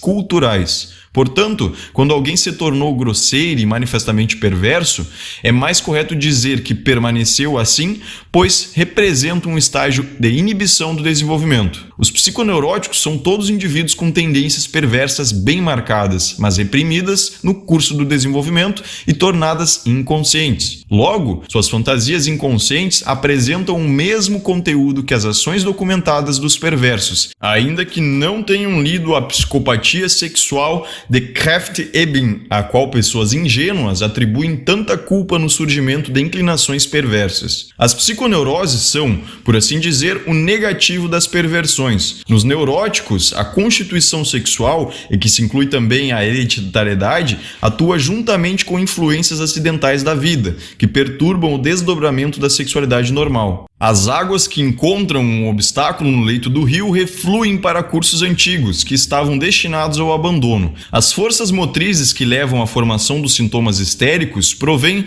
não só da sexualidade normal reprimida, mas também dos impulsos perversos inconscientes. As menos repulsivas entre as chamadas perversões sexuais são bastante difundidas em nossa população, como sabem todos, com exceção dos médicos que escrevem sobre o tema. Ou melhor dizendo, eles também o sabem, apenas se esforçam por esquecê-lo no momento em que se tomam da pena para se manifestar sobre isso. Não é de admirar, portanto, que essa garota histérica de quase 19 anos, que ouviu falar da ocorrência de tal forma de intercurso sexual, a sucção do membro, desenvolva essa fantasia inconsciente e a exprima na sensação de garganta irritada e na tosse. Também não seria espantoso se ela tivesse essa fantasia sem esclarecimento de fora, como verifiquei, com segurança em outras pacientes. Algo digno de nota fornecia nela a precondição somática para tal criação autônoma de uma fantasia que coincide com a prática dos perversos. Ela se recordava bem que na infância havia sido uma chupadora. Também o pai se lembrava de que ele havia tirado esse costume que prosseguira até os 4 ou 5 anos de idade. A própria Dora tinha claramente na memória uma cena de seus primeiros anos em que se encontrava sentada no chão, num canto, chupando o polegar esquerdo, enquanto puxava levemente com a mão direita o lóbulo da orelha do irmãozinho que se achava tranquilamente ao seu lado. Eis aqui a forma completa da autossatisfação pelo ato de chupar, que também foi-me relatada por outras pacientes, de que depois se tornaram anestésicas e histéricas. De uma delas obtive uma informação que lança uma viva luz sobre a origem desse estranho hábito. A jovem, que nunca havia abandonado o costume de chupar o dedo, via-se numa recordação da infância, entre 1 ano e 1 ano e meio de idade, segundo ela, mamando no peito da ama de leite e puxando ritmicamente o lóbulo da orelha desta. Ninguém discutirá, creio, que a mucosa dos lábios e da boca deve ser considerada uma zona erógena primária, pois conserva em parte esse significado no beijo, que é tido como normal. A intensa atividade dessa zona erógena na infância é, portanto, condição para a posterior complacência somática por parte do trato da mucosa, que começa nos lábios. Quando, numa época em que já se conhece o objeto sexual propriamente dito, o membro masculino, surgem circunstâncias que fazem aumentar novamente a excitação da zona erógena oral conservada, não se requer grande força inventiva para substituir o mamilo original e o dedo que o representa pelo objeto sexual atual, o pênis, na situação que conduz à satisfação. Assim, essa repugnante fantasia perversa de chupar o pênis tem uma origem bastante inocente. É a modificação do que se pode chamar de impressão pré-histórica de mamar no peito da mãe ou ama de leite, que habitualmente é reavivada pelo contato com crianças que são amamentadas. Em geral, o úbere da vaca serve de representação intermediária entre o mamilo e o pênis. Essa interpretação dos sintomas relativos à garganta de Dora pode também motivar uma outra observação. Pode-se perguntar como a situação sexual fantasiada se harmoniza com a outra explicação, segundo a qual o ir e vir das manifestações patológicas refletiria a presença ou ausência do homem amado, ou seja, exprimiria, considerando a conduta da esposa, o seguinte pensamento: se eu fosse sua esposa, eu o amaria de modo bem diferente, ficaria doente de saudade, digamos, quando ele estivesse longe e bem de felicidade quando ele voltasse. Eu responderei, com base em minha experiência na resolução dos sintomas histéricos, que não é necessário que os diferentes significados de um sintoma se harmonizem, isto é, formem um todo coerente. Basta que a coerência seja fornecida pelo tema que deu origem a todas as diferentes fantasias. Em nosso caso, de resto, essa harmonia não se acha excluída. Um dos significados se relaciona mais à tosse, o outro à afonia e à alternância dos estados. Uma análise mais refinada provavelmente revelaria uma influência psíquica bem maior nos detalhes da doença. Já vimos que um sintoma corresponde regularmente a vários significados ao mesmo tempo. Agora acrescentemos que pode também exprimir vários significados sucessivamente. O sintoma pode mudar um dos seus significados ou seu mais importante significado no decorrer dos anos. O papel principal pode passar de um significado para outro. Há como que um traço conservador no caráter da neurose. O sintoma, uma vez formado, é conservado sempre que possível, ainda que o pensamento inconsciente nele expresso tenha perdido seu significado. Mas também é fácil explicar mecanicamente essa tendência à manutenção do sintoma. A produção de um sintoma tal é tão difícil, a tradução de uma excitação puramente psíquica para o plano físico, o que denominei conversão, depende de tantas pré-condições favoráveis, a complacência somática requerida para a conversão ocorre tão raramente que o ímpeto para a descarga de uma excitação vinda do inconsciente leva a contentar-se, quando possível, com a via de descarga já transitável. Muito mais fácil do que criar uma nova conversão parece ser produzir relações associativas entre um novo pensamento que necessita descarga e o velho, que já não tem tal necessidade. Pela via assim facilitada, a excitação flui de sua nova fonte para o local anterior de descarga, e o sintoma se assemelha, na expressão do Evangelho, a um velho odre que é preenchido de vinho novo. Nessas considerações, a parte somática do sintoma histérico aparece como o elemento mais estável, mais difícil de substituir, e a parte psíquica como o elemento variável, mais facilmente substituível. Mas não se queira inferir, a partir dessa comparação, a existência de uma hierarquia entre as duas. Para a terapia psíquica, a parte psíquica é sempre a mais importante. Na análise de Dora, a incessante repetição dos mesmos pensamentos sobre a relação do pai com a Sra. K ofereceu a oportunidade para outras explorações importantes. Tal curso de pensamentos pode ser descrito como bastante forte, ou melhor, reforçado, sobrevalorado no sentido de Wernicke. Não obstante seu teor aparentemente correto, ele se revela patológico devido à peculiaridade de não poder ser eliminado ou dissipado, apesar dos esforços mentais conscientes e voluntários da pessoa. Um curso normal de pensamentos, ainda que intenso, termina por ser liquidado. De modo correto, Dora sentia que seus pensamentos acerca do pai requeriam um julgamento especial. Não consigo pensar em nada mais, queixava-se. Meu irmão diz que nós, filhos, não temos o direito de criticar esses atos do papai. Então não devemos nos preocupar com isso e talvez devamos até nos alegrar por ele ter achado uma mulher a quem possa entregar o coração, já que a mamãe o compreende tão pouco. Eu percebo isso e gostaria de pensar como meu irmão, mas não consigo, não posso perdoá-lo por isso. Ora, o que fazer ante tal pensamento sobrevalorado, após ouvir suas razões conscientes e as inúteis objeções a ele?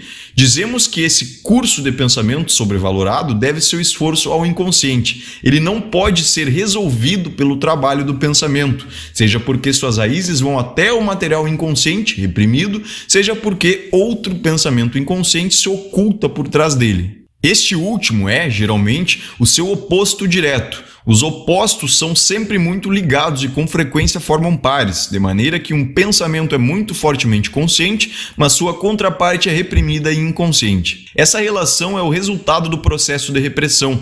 Frequentemente a repressão é efetuada de um modo que o oposto do pensamento a ser reprimido é reforçado em excesso. Chamo isso reforço reativo, e ao pensamento que se afirma com intensidade excessiva na consciência, mostrando-se indissolúvel como um preconceito, chamo de pensamento reativo. Os dois pensamentos se comportam, um em relação ao outro, mais ou menos como as agulhas de um par de agulhas estáticas. Com determinado excesso de intensidade, o pensamento reativo mantém na repressão aquele condenável, mas assim ele próprio é amortecido e fica imune ao trabalho do pensamento consciente. O caminho para tirar o reforço do pensamento forte em demasia é tornar consciente o seu oposto reprimido. Não se deve excluir a possibilidade de que haja não apenas uma das duas causas para a força excessiva, mas uma convergência de ambas. Podem surgir ainda outras complicações, mas elas podem ser facilmente incluídas no quadro. Apliquemos isso ao exemplo que Dora nos oferece, inicialmente com a primeira hipótese,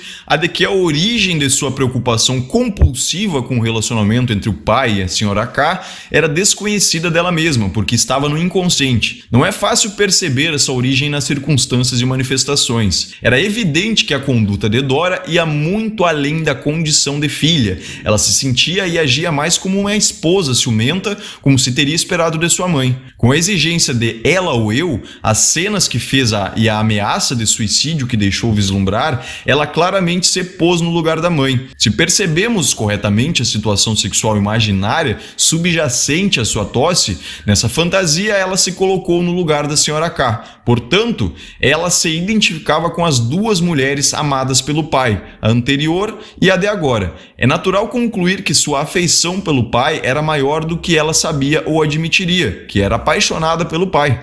Aprendi a ver tais relações amorosas inconscientes entre pai e filha, mãe e filho, que notamos por suas consequências anormais, como revivescência de germes infantis de sentimento. Em outros trabalhos, expus como a atração sexual entre genitores e filhos se mostra bastante cedo, e mostrei que a fábula de Édipo deve ser vista como a elaboração poética do que é típico nessas relações. A precoce inclinação da filha pelo pai, do filho pela mãe, da qual provavelmente se acha um nítido traço na maioria das pessoas, devemos supô-la mais intensa já no início, nas crianças constitucionalmente fadadas à neurose, precoces e ávidas de amor.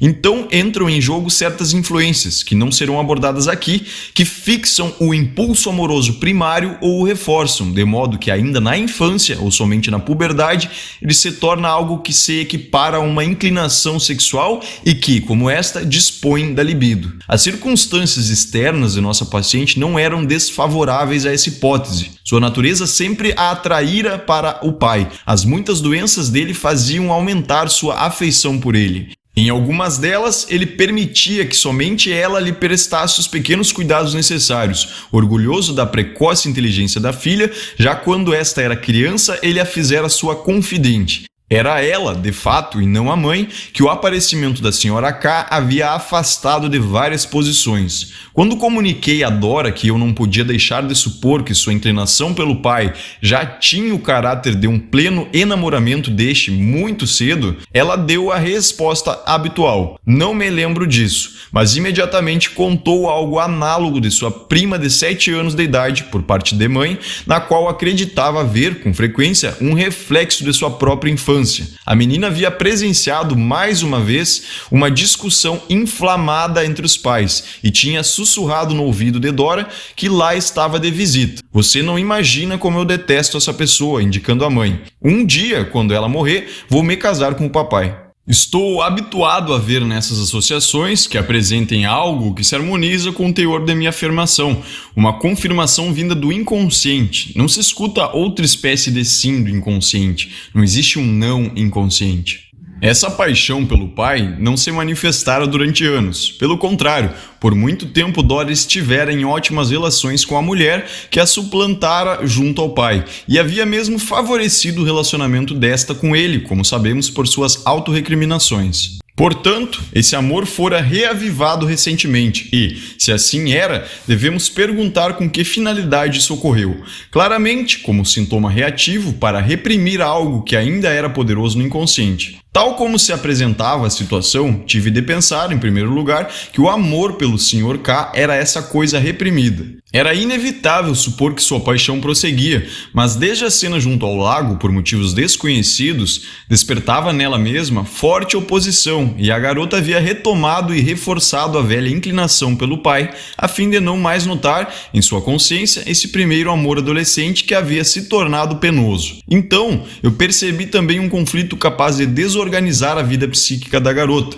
Por um lado, ela provavelmente lamentava ter recusado a proposta do homem, ansiava por sua companhia e pelos pequenos sinais de seu afeto. Por outro lado, fortes motivos, entre os quais seu orgulho, pode-se facilmente imaginar, se colocavam contra esses impulsos ternos e saudosos. Assim, ela chegou a se convencer de que estava tudo acabado com o Sr. K. Isso era o que ganhava nesse típico processo de repressão. Mas teve de convocar e exagerar a inclinação infantil pelo pai para se proteger daquela paixão que continuamente buscava alcançar a consciência. O fato de que era quase incessantemente dominada de ciumenta irritação parecia ser determinado por ainda outra coisa. De modo algum me surpreendeu que essa explicação encontrasse em Dora a mais resoluta oposição. O não que ouvimos do paciente, depois de apresentar a sua percepção consciente, o pensamento reprimido, apenas atesta a repressão e sua natureza peremptória, como que mede a sua intensidade. Quando não vemos nesse não a expressão de um juízo imparcial, de que o paciente é incapaz, afinal,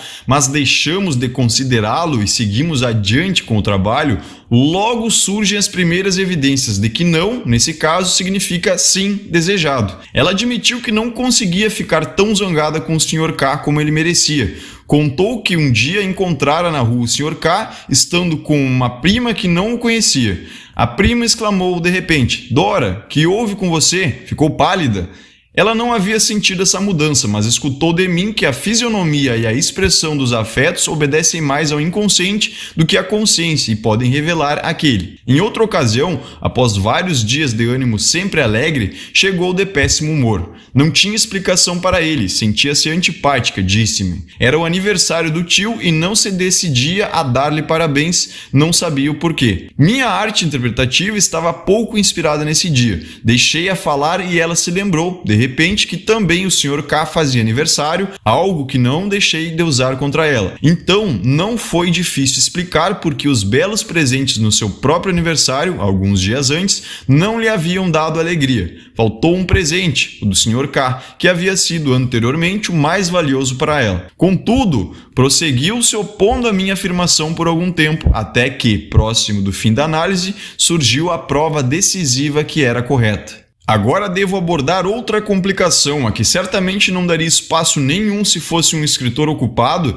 em inventar um estado psíquico desses para uma novela, em vez de um médico preocupado em dissecá-lo. O elemento, para o qual chamarei agora a atenção, pode apenas obscurecer e borrar a beleza e poesia do conflito que podemos atribuir a Dora.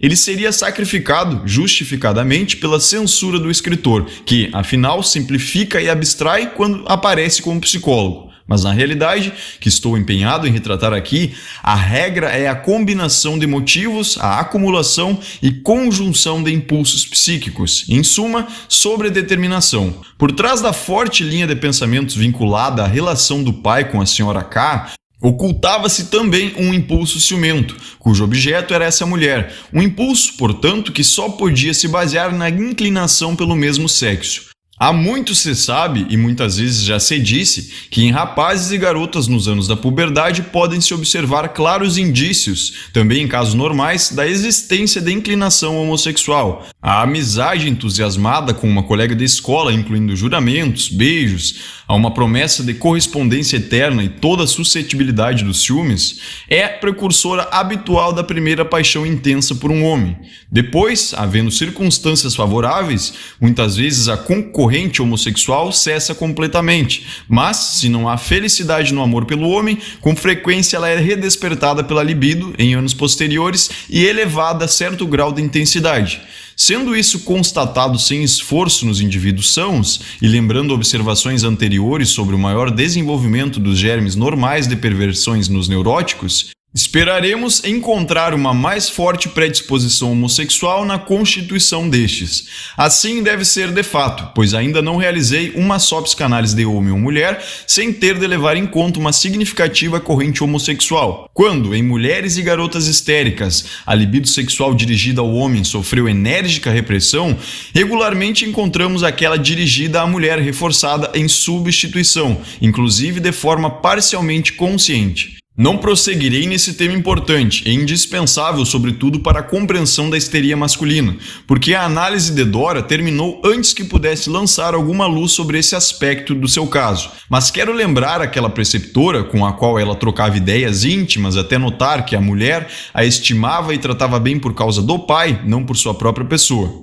Então, Dora a obrigou a deixar a casa. Ela também se detinha, com notável frequência, a ênfase especial na história de outro afastamento, que a ela mesma parecia um mistério. Sempre se entendera muito bem e partilhara todos os segredos com a sua segunda prima, aquela que ficou noiva depois. Quando o pai ia retornar a B, pela primeira vez depois que Dora interrompera a estadia junto ao lago, naturalmente ela se recusou a acompanhá-lo. Essa prima foi solicitada a fazê-lo e aceitou o convite. A partir de então, Dora sentiu-se esfriar em relação a ela, e admirou-se ela própria como essa prima se lhe tornara indiferente, embora admitisse que não podia lhe recriminar grande coisa. Tais suscetibilidades me fizeram perguntar qual havia sido sua relação com a Sra. K até a ruptura. Soube então que a jovem senhora e a garota adolescente tinham vivido em grande intimidade durante anos. Quando Dora ficava com os K, dividia o quarto com a Sra. K. O marido era desalojado, era fora a confidente e conselheira da mulher em todas as dificuldades de sua vida conjugal.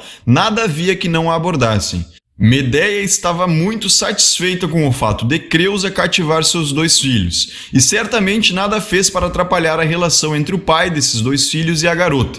Como Dora conseguiu amar o homem do qual sua amiga querida falava tão mal, é um problema psicológico interessante, que pode ser solucionado com a percepção de que no inconsciente os pensamentos vivem lado a lado comodamente, de que mesmo opostos se toleram sem luta, algo que também no consciente persiste muitas vezes. Quando Dora falava da Sra. K, elogiava seu corpo branco e encantador, num tom que lembrava antes o de uma namorada que o de uma rival derrotada. Em certa ocasião me disse, com mais tristeza do que irritação, que estava convencida de que os presentes que o pai lhe dava eram escolhidos pela Sra. K, pois reconhecia neles o gosto dela. Outra vez, afirmou que, obviamente por sugestão da Sra. K, tinha sido presenteada com umas joias muito semelhantes às que vira na casa dela e que desejava expressamente. Posso dizer, de fato, que jamais ouvi uma palavra dura ou aborrecida sobre a mulher, que ela deveria considerar, do ponto de vista de seus pensamentos predominantes, a causadora de sua infelicidade. Ela agia como que de maneira incoerente, mas sua aparente incoerência era a manifestação de uma corrente afetiva que complicava as coisas.